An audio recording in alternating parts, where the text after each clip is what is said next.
asalaamaaleykum man le docteur Ngagne Demba Fall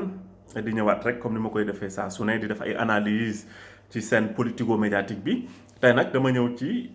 avenir u Yewwi Askan Wi ginnaaw ñoom bi ñu demee élection ànd dem élection municipale am fa ndam jóge fa dem élection législative am fa ndam parce que loolu c'était lu yomb la parce que candidature yi dafay bari ku ci nekk sa leader mën na nekk candidat mën nañ ko tabb mais élection présidentielle nag kenn rek moom mooy mën a dem su fekkee coalition la tamit kenn kese lan mën a jiital ndax leader yooyu nga xam ne ñoom ñoo composé Yewwi Askan Wi ñoom ñépp dañuy bàyyi seen intérêt maanaam bi ñu amoon pour conquérir le pouvoir jiital benn nit ànd ak moom wala boog ku ne day demal boppam loolu nag moom mooy jàngat bi loolu nag dafa am lu ma ci xalaat parce que soo xoolee Khalifa Sall il est présidentiable yàgg na ci scène politique bi kenn jiituwu ko ci coalition bi suñ ko amnistie war na mën a nekk effectivement candidat par thème Déthié Fall fës na lool ci coalition bi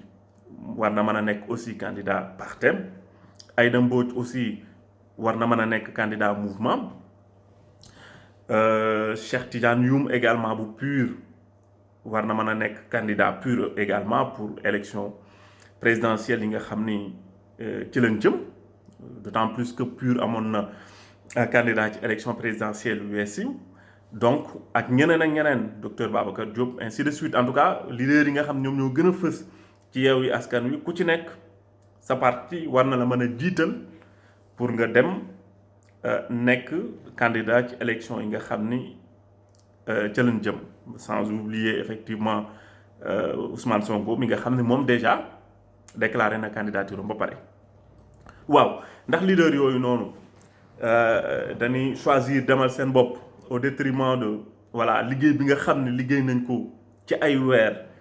créer benn dynamique benn socle benn mouvement bu dëgër boo xam ni pour la première fois moo leen permettre ñu tenir tête à Macky Sall et à son gouvernement ci élection yi ñu weesu yépp yàlla may leen ci ndam devant Macky Sall ndax dañuy casser dynamique boobu noonu parce que tout simplement ku nekk dafa jàpp ni war na mën a nekk président wala boog ndax dañuy reconnaître le leadership de quelqu'un boo xam ne il s'est dessiné il s'est dégagé au sein de la coalition man choix boobu noonu laa gën a gëm dama gëm ni aujourd'hui il y a un homme qui s'est dégagé il s'appelle Ousmane Sonko donc son leadership est confirmé c'est un leadership qui est incontestable aujourd'hui je pense que candidat Yewwi Askan Wi yépp reconnaître nañ ko parce que gis nañu rôle bi nga xam ne joué na ko ci élection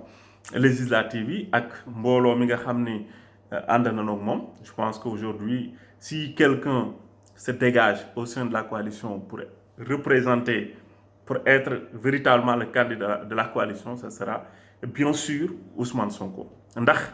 ñoom ñëpp dinañ ci d'accord wala déet c'est ça la question donc dama gëm ni soo jëlee par exemple ku mel ni Khalifa Sall aujourd'hui il est prêt à taire ses intérêts personnels au profit de l'intérêt général parce que c'est un fédérateur il est au sein de la coalition mais il n'a jamais rien demandé musul demandé dara pour boppam et je pense que c'est quelqu'un qui est prêt à continuer à fédérer pour la victoire finale peu importe ki nga xam ne moom mooy nekk ci kaw soo jëlee aussi le cas de Déthié Fall rôle bi nga xam ne joué na ko ci coalition bi vraiment ak dynamisme am je pense que du mooy poser problème boobu noonu donc c'est quelqu'un aussi qui est prêt à reconnaître le leadership de Ousmane Sonko pour ànd ak moom liggéey vers la victoire finale Aïda Mbodj waxaalewuma ko le candidat de PUR également parce que PUR dafa am lu muy représenter aujourd'hui ci seen politique gu Sénégal au-delà de ancrage bi mu am je pense que am na lu am solo loo xam ne ñu ngi koy dégager donc pour intérêt Yewwi Askan Wi pour intérêt coalition bi je pense que pare nañ ñoom et ils seraient prêts j'en suis sûr à renoncer à une candidature pour l'intérêt de la coalition majoritaire c'est-à-dire la grande coalition qui est Yewwi Askan Wi donc ñi nga xam ne ñoo gën a fës aujourd'hui ci Yewwi Askan Wi yaakaar naa ne ñoom ñëpp ils seraient d'accord pour am un candidat unique boo xam ne moo leen di représenter ci élection présidentielle yi pour sauver meuble bi nga xam ne ñoom ñëpp ñoo ànd defarandoo ko mooy la coalition Yewwi Askan Wi. donc ñi nga xam ne ñoom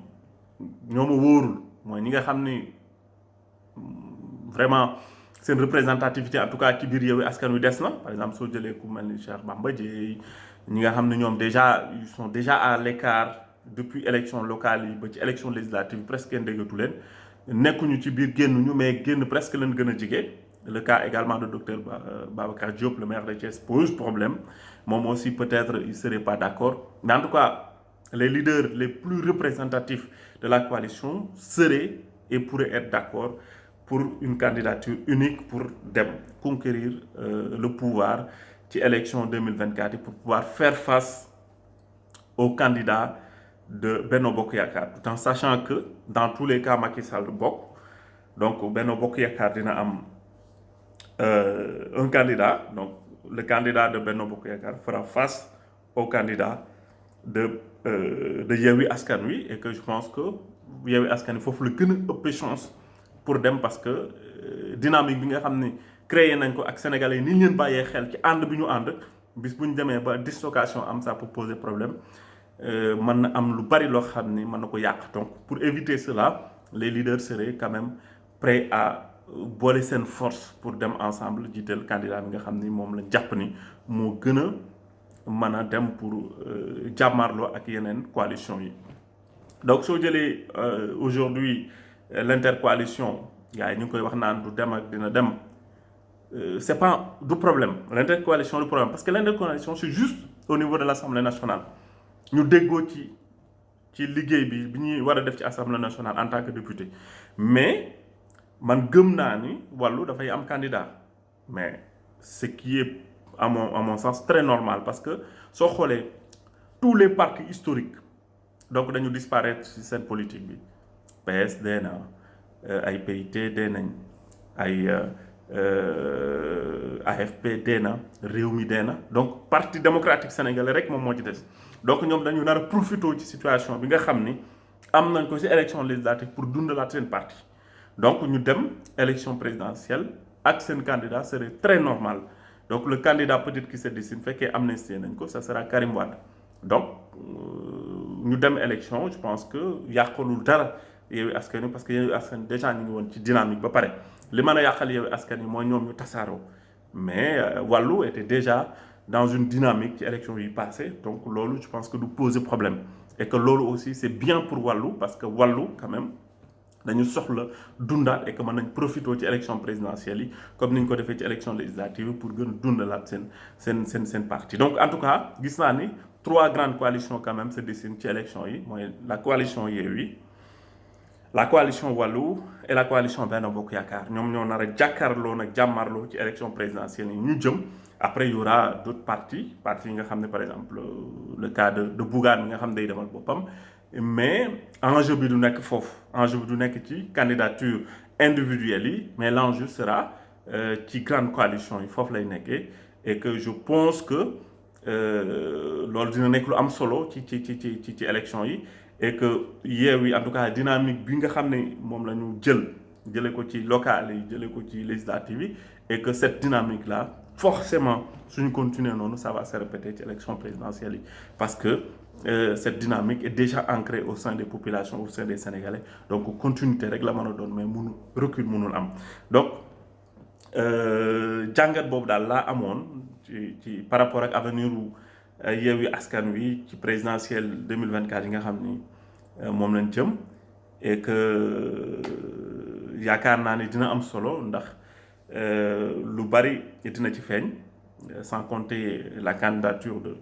de Macky Sall bi nga xam ni warul bokk et que ban rôle ban taxawaay la ci Yewwi Askan Wi war a am en 2024 donc yooyu yëpp ça sera très très intéressant su fekkee ci biir coalition bi lañ nekk di ko xeex ci la gën a ñu ëpp doole su fekkee ku nekk dafa demal sa bopp kon